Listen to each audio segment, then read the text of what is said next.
Hello दोस्तों, नमस्कार, जय हिंद। आप सभी का स्वागत है Sachin competition class YouTube channel पे। तो दोस्तों, आज की इस वीडियो में हम BSSC Bihar SSC inter level परीक्षा 2023 में जो कि आपका न्यू वैकेंसी आया है उसका हम प्रैक्टिस सेट लगाने वाले हैं। और ये आपका सेट नंबर पहला है और भी हम बहुत सारा सेट लेकर आएंगे जो कि आपका रुक्मणी पब्लिकेशन का सेट है। और ये आपका सेट नंबर पहला है, तो आप लोग चैनल को सब्सक्राइब कर लीजिए, क्योंकि आगे भी अगर आपको ऐसे ही प्रैक्टिस सेट देना है बिहार एसएससी इंटर लेवल परीक्षा का तो आप लोग चैनल को सब्सक्राइब कर सकते हैं। तो चलिए वीडियो को शुरू करते हैं और देखते हैं आपका ये सेट नंबर पहला। तो पहला प्रश्न है आपका, राष्ट्रीय राजमार्ग योजना कब शुरू की गई? राष्ट्रीय राजमार्ग योजना जो है आपका कब शुरू की गई ये आपको बताना है। तो देखिए, राष्ट्रीय राजमार्ग योजना जो है आपका 1995 में शुरू की गई थी। तो इसका आंसर हो जाएगा आपका ऑप्शन नंबर सी। उसके बाद चलिए नेक्स्ट क्वेश्चन देखते हैं। तो पीली क्रांति का किससे संबंध है? पीली क्रांति का किससे संबंध है, यानी कि पीली क्रांति का संबंध बताना है कि पीली क्रांति का संबंध किससे है। तो देखिए, पीली क्रांति का संबंध जो है आपका तिलहन से है। पीली क्रांति का संबंध किससे है? तो आप लोग ध्यान रखिएगा कि पीली क्रांति का संबंध जो है आपका तिलहन से है। और देखिए यहाँ पे मछली जो है, मछली का संबंध किससे है? तो मछली का संबंध जो है आपका नीली क्रांति से है। ठीक है, तो इसको भी आप लोग ध्यान रखिएगा कि मछली का संबंध जो है आपका नीली क्रांति से जो है आपका मछली का संबंध है। तो ये सबको भी आप ध्यान रखिएगा इसके साथ, क्योंकि ये भी प्रश्न जो है पूछा जाता है। ठीक है, चलिए फिर नेक्स्ट क्वेश्चन देखते हैं। तो नेक्स्ट क्वेश्चन है, भारत में उत्पादित की गई कितने प्रतिशत कॉफ़ी निर्यात की जाती है? भारत में उत्पादित की गई टोटल कॉफ़ी में से कितने परसेंट ऐसी कॉफ़ी है जो निर्यात की जाती है? ठीक है, तो इसका आंसर आप लोग का हो जाएगा ऑप्शन नंबर सी, यानी कि 10% कॉफ़ी जो है, पूरी कॉफ़ी की 10% जो है निर्यात की जाती है। फिर चलिए अब अगला क्वेश्चन आगे देखते हैं। अगला क्वेश्चन क्या कहता है? तो देखिए, आपका अगला क्वेश्चन है, दुर्गापुर इस्पात कारखाना किसकी सहायता से स्थापित की गई थी? दुर्गापुर इस्पात कारखाना जो है किसकी सहायता से स्थापित की गई थी ये आपको बताना है। तो इसका आंसर हो जाएगा आपका ऑप्शन नंबर सी। दुर्गापुर इस्पात कारखाना जो है इंग्लैंड की सहायता से जो है यह स्थापित की गई थी। फिर आपका चलिए नेक्स्ट क्वेश्चन देखते हैं। तो आपका नेक्स्ट क्वेश्चन है, किस वर्ष के बजट में जीएसटी का पहली बार जिक्र किया गया था? किस वर्ष की बजट में जो है जीएसटी का पहली बार जो है जिक्र किया गया था? तो देखिए, 2006 और 7 का जो जीएसटी था, 2006-7 का जीएसटी, इसमें जो है पहली बार आपका ये बजट था 2006 और 7 का, इसमें जो है आपका पहली बार जीएसटी का जो है जिक्र किया गया था। तो आप लोग इसको ध्यान रखिएगा कि जीएसटी का पहली बार जिक्र कब किया गया था? तो 2006 और 7 में। ठीक है, 2006 और 7 का जो बजट था उसमें। ठीक है, फिर उसके बाद आपका नेक्स्ट क्वेश्चन है, राष्ट्रीयकरण से पहले स्टेट बैंक ऑफ इंडिया का नाम क्या था? यानी कि जब राष्ट्रीयकरण नहीं हुआ था उससे पहले जो है स्टेट बैंक यानी कि एसबीआई का नाम जो है क्या था? तो इसका आंसर हो जाएगा आपका option number A, imperial bank of India जो है स्टेट बैंक का राष्ट्रीयकरण से पहले नाम था। तो आप लोग इसको ध्यान रखिएगा। फिर आपका नेक्स्ट क्वेश्चन है, हम किस पंचवर्षीय योजना के अंत में हैं? हम जो है किस पंचवर्षीय योजना के अंत में हैं? तो इसका आंसर हो जाएगा 12वीं पंचवर्षीय योजना, जो कि आपका अंतिम पंचवर्षीय योजना था। उसके बाद आपका जो है 2015 में क्या आ गया था? तो 2015 में जो है आपका नीति आयोग आ गया था। जनवरी 2015 में जो है आपका नीति आयोग आ गया था। ठीक है, और इससे पहले जो है पंचवर्षीय योजना था, और पंचवर्षीय योजना से भी पहले कौन था? तो पंचवर्षीय योजना से भी पहले जो है आपका योजना आयोग था। तो ये सभी बातें जो है आप लोग ध्यान रखिएगा। ठीक है, फिर चलिए अब अगला क्वेश्चन देखते हैं। रेलवे आधारित संरचना के लिए इस समय विदेशी प्रत्यक्ष निवेश की सीमा है। तो विदेशी प्रत्यक्ष निवेश की सीमा जो है इस समय कितना है? तो इसका आंसर हो जाएगा आपका 100 है। ठीक है, तो इसका आंसर हो जाएगा ऑप्शन नंबर सी। फिर चलिए अब नेक्स्ट क्वेश्चन की ओर बढ़ते हैं। हमारा नेक्स्ट क्वेश्चन है, यह किसी देश के व्यक्तियों की आय विषमता ज्ञात करती है? तो कौन जो है किसी देश की व्यक्तियों की आय विषमता ज्ञात करती है? ये जो है आपका इकोनॉमिक्स का क्वेश्चन है। पहला है लॉरेंस वक्र, दूसरा है जेटली वक्र और तीसरा है मिन्हास वक्र और चौथा है चिदम्बरम वक्र। तो कौन सा वक्र है जो देश की आय विषमता जो है ज्ञात करती है? तो इसका आंसर हो जाएगा आपका लॉरेंस वक्र, ठीक है, ऑप्शन नंबर ए। फिर चलिए अब नेक्स्ट क्वेश्चन देखते हैं। तो बैंक नोट प्रेस यहाँ पर है, बैंक नोट प्रेस आपका जो है देवास में है, ठीक है, ये तो आप लोग को पता होगा, इसको ध्यान रखिएगा कि बैंक नोट प्रेस कहाँ पे है, तो देवास में। फिर आपका नेक्स्ट क्वेश्चन है, जनसंख्या की दृष्टि से 4 बड़े राज्य में से यह नहीं है। तो 4 बड़े राज्य में से जनसंख्या की दृष्टि में कौन नहीं है? तो जाहिर सी बात है कि तमिलनाडु नहीं है। तो इसका आंसर होगा क्या? तो ऑप्शन नंबर डी। फिर चलिए अब अगला क्वेश्चन देखते हैं। निम्न में से किसका प्रति वर्ग किलोमीटर जनसंख्या घनत्व सर्वाधिक है? तो किसका जो है प्रति वर्ग किलोमीटर जनसंख्या घनत्व सर्वाधिक है? तो इसका आंसर हो जाएगा ऑप्शन नंबर ए, बिहार का है। फिर आपका अगला क्वेश्चन है, भारत में सुपर कंप्यूटर जो पहले विकसित किया गया था उसका नाम क्या था? तो भारत में सुपर कंप्यूटर जो पहले विकसित किया गया था उसका नाम जो है परम 8000 था, ठीक है। वेरी वेरी इंपॉर्टेंट, ये क्वेश्चन कई बार पूछा जा चुका है, तो इसको जो है आप लोग ध्यान में रखिएगा, ठीक है।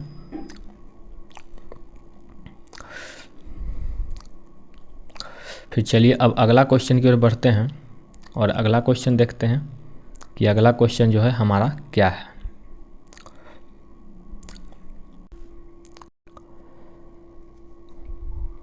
फिर देखिए हमारा अगला क्वेश्चन है, भारत में 4G सेवा का प्रारंभ कब हुआ? भारत में 4G सेवा का प्रारंभ जो है आपका 2012 में हो गया था। तो इसका आंसर हो जाएगा ऑप्शन नंबर बी। फिर चलिए अब नेक्स्ट क्वेश्चन देखते हैं। यूके यानी कि ब्रिटेन का शेयर मूल्य सूचकांक है, तो क्या है ब्रिटेन का शेयर, ये आपको बताना है। तो इसका आंसर होगा FTSE 100, ठीक है। फिर चलिए अब नेक्स्ट क्वेश्चन की ओर बढ़ते हैं। रिजर्व बैंक ऑफ इंडिया के प्रथम भारतीय गवर्नर थे, वेरी वेरी इंपॉर्टेंट, प्रथम भारतीय गवर्नर कौन थे? तो CD देशमुख जो है प्रथम भारतीय गवर्नर थे। और अभी जो है वर्तमान में RBI का गवर्नर कौन है? इसका जवाब जो है आप लोग कमेंट बॉक्स में दीजिएगा, ठीक है। वर्तमान में RBI का गवर्नर कौन है, इसका जवाब जो है आप लोग कमेंट बॉक्स में ज़रूर दीजिएगा। फिर चलिए अब अगला क्वेश्चन देखते हैं। तो आपका अगला क्वेश्चन है, वह विद्यार्थी जिसने रुपया का साइन डिजाइन किया वह यहाँ पढ़ रहा था। रुपया का साइन जो है डिजाइन किया था वह कहाँ पर पढ़ रहा था, ये प्रश्न जो है पूछा गया है। तो इसका आंसर होगा आपका ऑप्शन बी, IIT बॉम्बे में, ठीक है। फिर आपका नेक्स्ट क्वेश्चन है, यह कार्बन कर घोषित करने वाला प्रथम देश था। कार्बन कर घोषित करने वाला प्रथम देश जो है आपका फिनलैंड था। कौन था? तो फिनलैंड। फिर आपका नेक्स्ट क्वेश्चन है, कीवी चिड़िया कहाँ पाई जाती है? कीवी चिड़िया जो है आपका न्यूजीलैंड में पाई जाती है, ठीक है। ऐसे भी न्यूजीलैंड देश को कीवी ही कहते हैं, ठीक है। फिर आपका नेक्स्ट क्वेश्चन है, ब्राज़ील की मुद्रा है, ब्राज़ील की मुद्रा क्या है? तो ब्राज़ील की मुद्रा जो है रियल है, रियल जो है आपका ब्राज़ील का मुद्रा है। फिर आपका नेक्स्ट क्वेश्चन है, कौन महलों का शहर कहलाता है? महलों का शहर कौन कहलाता है? तो महलों का शहर जो है आपका कोलकाता कहलाता है। कोलकाता जो है आपका महलों का शहर कहलाता है। फिर आपका नेक्स्ट क्वेश्चन है, किसे अच्छे समय का राजा कहा जाता है? अच्छे समय का राजा जो है किसे कहा जाता है? तो इसका आंसर होगा विजय माल्या को जो है अच्छे समय का राजा जो है कहा जाता है। तो इसको आप लोग ध्यान में रखिएगा, ठीक है।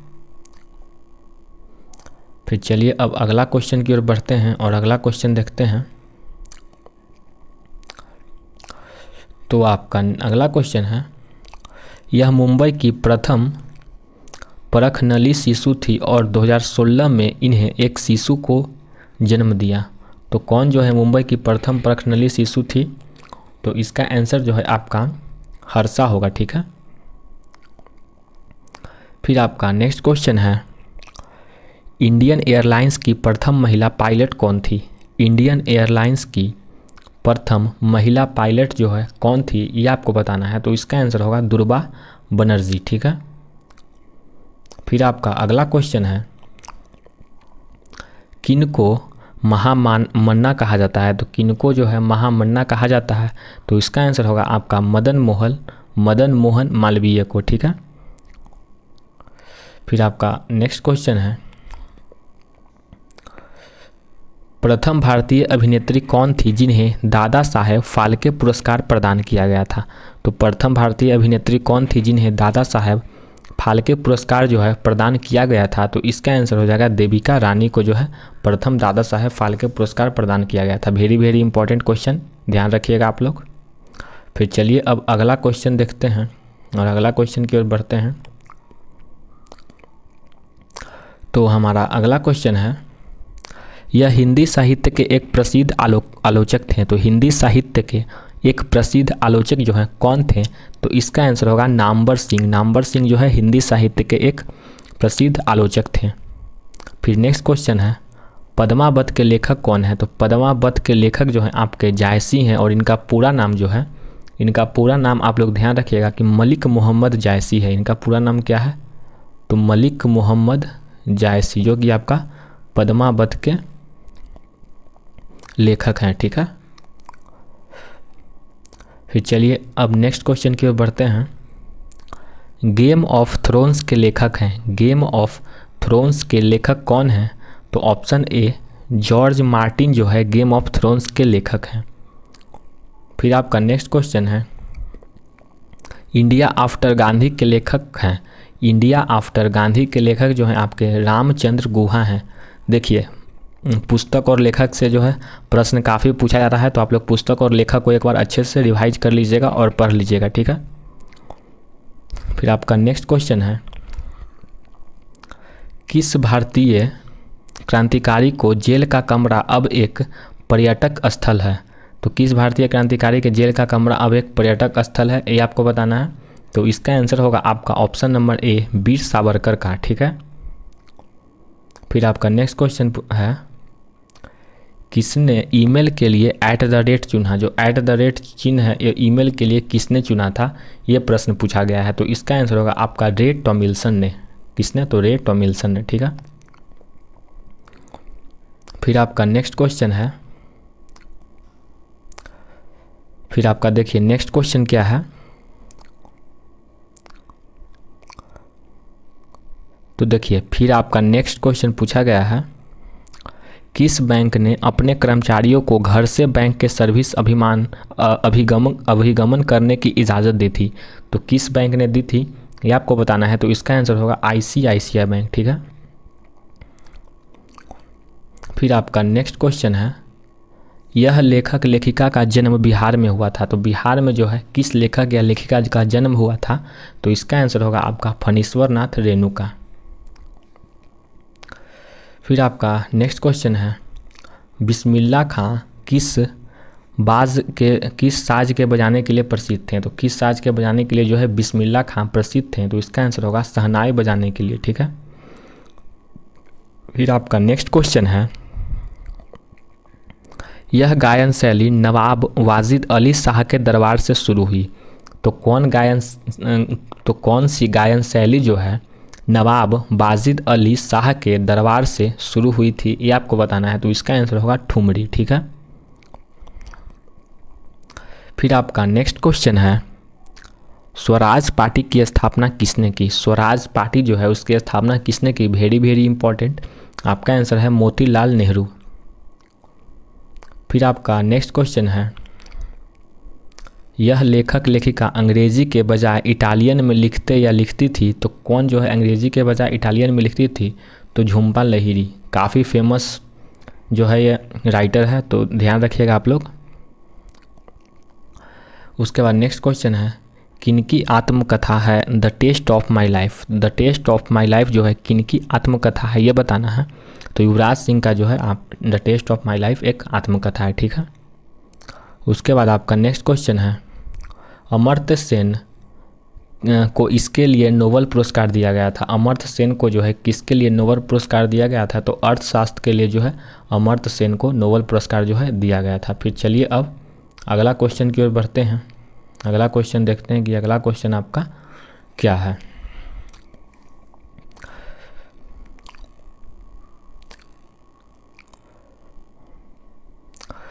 तो देखिए आपका अगला क्वेश्चन पूछा गया है, छऊ जो है बिहार के अतिरिक्त किस राज्य का भी लोक नृत्य है। यानी कि छऊ जो है आपका बिहार का तो है ही, लेकिन बिहार के अलावा जो है किस राज्य का एक और लोक नृत्य है। तो इसका आंसर होगा यह पश्चिम बंगाल और बिहार दोनों का एक लोक नृत्य है। फिर आपका नेक्स्ट क्वेश्चन है, भारतीय संविधान का कौन सा भाग राज्य के लिए नीति निर्देशित करने वाले तत्वों का उल्लेखन करता है। तो भारतीय संविधान का कौन सा भाग है जो राज्य के लिए नीति निर्देशित करने वाले तत्वों का जो है उल्लेख करता है। तो इसका आंसर हो जाएगा आपका ऑप्शन नंबर डी 4 जो है भाग, यानी कि भाग 4। ठीक है। फिर आपका नेक्स्ट क्वेश्चन है, भारतीय संविधान की कौन सी अनुसूची भाषाओं का उल्लेख करती है। तो भारतीय संविधान का कौन सी अनुसूची जो है भाषाओं का उल्लेख करती है। तो इसका आंसर होगा आपका ऑप्शन नंबर बी 8। फिर आपका नेक्स्ट क्वेश्चन है, डॉक्टर राजेंद्र प्रसाद कितने वर्ष तक राष्ट्रपति रहे। डॉक्टर राजेंद्र प्रसाद कितने वर्ष तक राष्ट्रपति रहे। तो 12 वर्ष तक जो है डॉक्टर राजेंद्र प्रसाद राष्ट्रपति रहे। फिर आपका नेक्स्ट क्वेश्चन है, भारतीय संविधान में राष्ट्रपति चुनाव पद्धति का स्रोत किस देश से का संविधान है। तो किस देश का संविधान है। तो आयरलैंड का जो है वह संविधान है। उसके बाद आपका नेक्स्ट क्वेश्चन है, लोकसभा के कितने सदस्य राष्ट्रपति मनोनीत करते हैं। तो राष्ट्रपति जो है लोकसभा के कितने सदस्य को मनोनीत करते हैं। तो इसका आंसर होगा 2 सदस्यों को जो है राष्ट्रपति मनोनीत करते हैं। फिर आपका नेक्स्ट क्वेश्चन है, किसने सरकार को 1950 में सर्वोदय योजना प्रस्तुत किया था। तो सरकार को किसने 1950 में जो है सर्वोदय योजना प्रस्तुत किया था। तो इसका आंसर होगा जयप्रकाश नारायण ने। फिर आपका नेक्स्ट क्वेश्चन है, यह भारत के साथ सबसे कम स्थलीय सीमा बांटता है। तो भारत के साथ सबसे कम स्थलीय सीमा कौन बांटता है। तो इसका आंसर होगा ऑप्शन नंबर डी म्यांमार। फिर आपका नेक्स्ट क्वेश्चन है, कर्क रेखा किस राज्य के मध्य से नहीं गुजरती। कर्क रेखा जो है किस राज्य के मध्य से नहीं गुजरती। तो इसका आंसर होगा आपका ऑप्शन नंबर ए बिहार से जो है कर्क रेखा नहीं गुजरती है, बाकी छत्तीसगढ़, झारखंड और त्रिपुरा से गुजरती है। फिर आपका नेक्स्ट क्वेश्चन है, ब्रह्मपुत्र नदी बांग्लादेश में क्या कहलाती है। ब्रह्मपुत्र नदी जो है बांग्लादेश में क्या कहलाती है। तो यमुना, यानी कि जमुना जो है बांग्लादेश में कहलाती है। फिर आपका नेक्स्ट क्वेश्चन है, बीकर मूलतः होते हैं। तो बीकर जो है मूलतः क्या होते हैं। तो बीकर जो है आपके मूलतः प्रोटीन होते हैं। ठीक है। फिर आपका नेक्स्ट क्वेश्चन है, मायोपिया के रोगी को किसके निवारण के लिए चाहिए होता है। तो मायोपिया के रोगी को किसके निवारण के लिए मतलब कि क्या चाहिए होता है ये आपको बताना है। तो इसका आंसर होगा अवतल लेंस। ठीक है, अवतल लेंस चाहिए होता है। फिर आपका नेक्स्ट क्वेश्चन है, सापेक्ष आर्द्रता किस यंत्र से मापी जाती है। सापेक्ष आर्द्रता जो है किस यंत्र से मापी जाती है। हाइग्रोमीटर से जो है यह मापी जाती है। उसके बाद आपका नेक्स्ट क्वेश्चन है, किस रंग का तरंग दैर्ध्य सबसे कम होती है। सबसे कम जो है किस रंग का तरंग दैर्ध्य होती है। तो बैगनी का सबसे कम होती है। फिर आपका नेक्स्ट क्वेश्चन है, कार्य का मात्रक है। कार्य का मात्रक क्या है। तो जूल जो है कार्य का मात्रक है। तो ये आज का अंतिम प्रश्न था और इसी के साथ आज का वीडियो समाप्त हुआ। धन्यवाद आपको यहाँ तक इस वीडियो के अंत तक आने के लिए। और मैं उम्मीद करता हूँ कि आप जिस भी एग्ज़ाम की तैयारी कर रहे हैं, चाहे वो बिहार एसएससी इंटर लेवल हो या फिर कोई एग्ज़ाम का हो, उसमें आपको सफल अवश्य मिले। यही मेरी दुआ है, यही मेरी कामना है। और इसी के साथ मिलते हैं एक और नए वीडियो के साथ। तब तक के लिए धन्यवाद। जय हिंद।